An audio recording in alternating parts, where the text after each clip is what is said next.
The White House seems to be a catastrophe. It's crazy. It's Mishigas, a good Yiddishism. It's Michigan. It's just confusing craziness. This is heading toward the end, right? It has to be, right?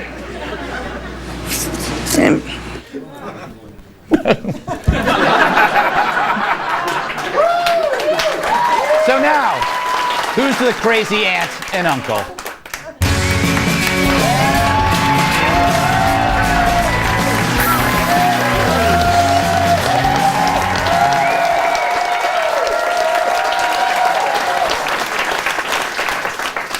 There are politicians and there are humans. This is a politician.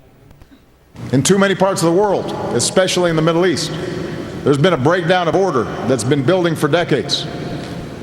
And it's unleashed forces that are going to take a generation to resolve. This is a human. They're sneaky, dirty rats.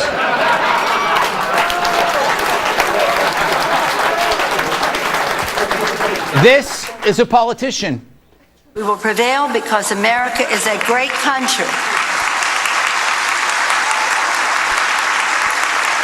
We will prevail because America is a great country that can withstand even some of the present circumstances.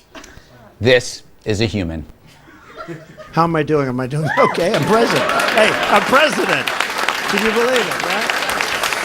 I don't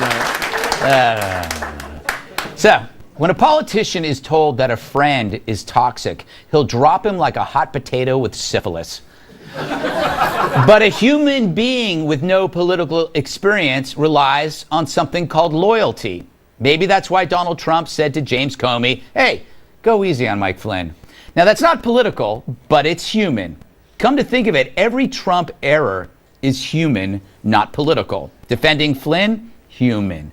Talking to the Russians, same thing. Trump thinks sharing information about a shared enemy creates a friendship. Humans do this. It's called gossip.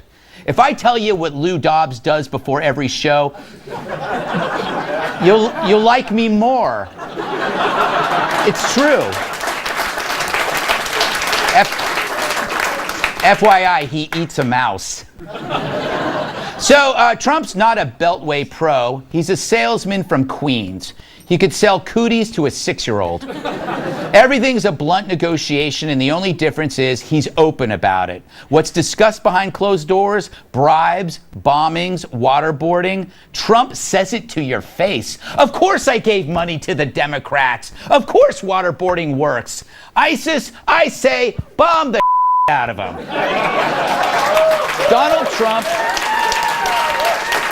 Donald Trump believes that you deal with the bad to prevent the worst. So the media, who still can't accept we elected a cat, not a dog, screams when he refuses to fetch. True, Trump doesn't make it easy. His public combativeness scares a media that prefers fighting anonymously. And this paints a fat target on him, one that Rachel can't resist. I am 44 years old.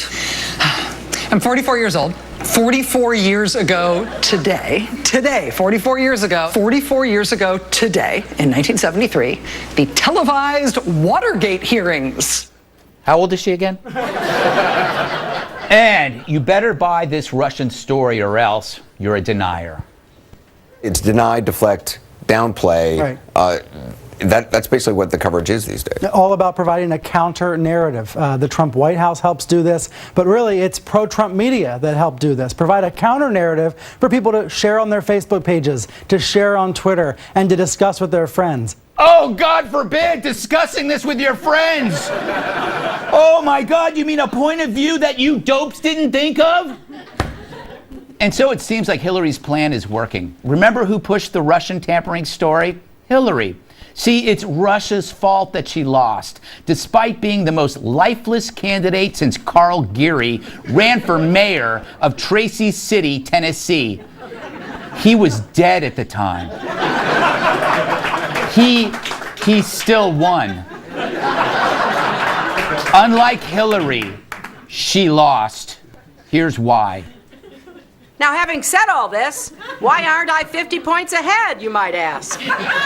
We never asked. Anyway,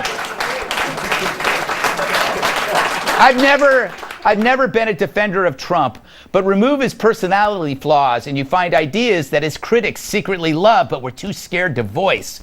Trump was pro-law and order, was willing to call out radical Islam, challenged the lunacy of the politically correct, which leads to a real truth that politically, this human being, Trump, is agreeable. His behavior, not so much.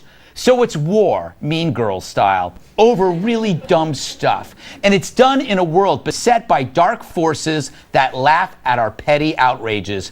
Behind closed doors, Trump, maybe he leaned on Comey. Behind closed doors in other places, they'll strangle you with dental floss.